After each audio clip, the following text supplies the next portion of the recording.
Have you ever felt like you've made too many mistakes? Like you've wandered too far from God? Like there's no way back after everything you've done? The story of the prodigal son reminds us of one life-changing truth. No matter how far you've gone, the Father's love is always greater. Jesus told the story of a young man who wanted freedom more than he wanted his family. One day, he asked his father for his share of the inheritance. It was an unthinkable request. It was as if he were saying, "I want what you can give me, but I don't want you." Yet the father let him go. Sometimes love allows us to make our own choices. The young man left home and traveled to a distant country. At first, everything seemed exciting. He spent his money on reckless living. He chased pleasure. He chased independence. He believed happiness could be found far away from his father's house. But eventually, the money ran out. Then a severe famine struck the land. The friends who had enjoyed his wealth disappeared. He was left completely alone. Desperate to survive, he found work feeding pigs. For a Jewish man, this was one of the lowest places imaginable. His hunger became so great that he longed to eat the food given to the pigs.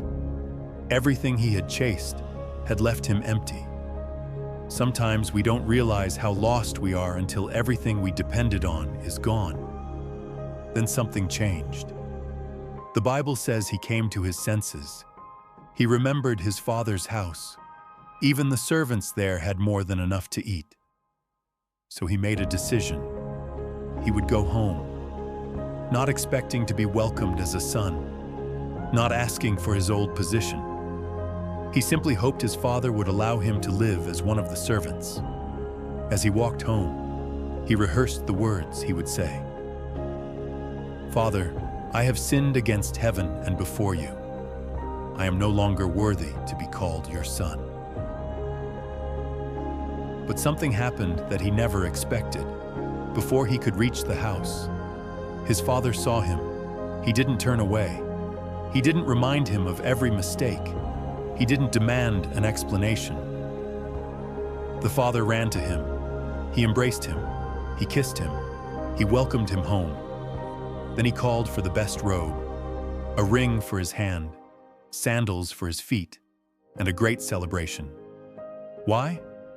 Because the father wasn't celebrating the son's mistakes. He was celebrating his return. Then he spoke these unforgettable words. "For this my son was dead and is alive again.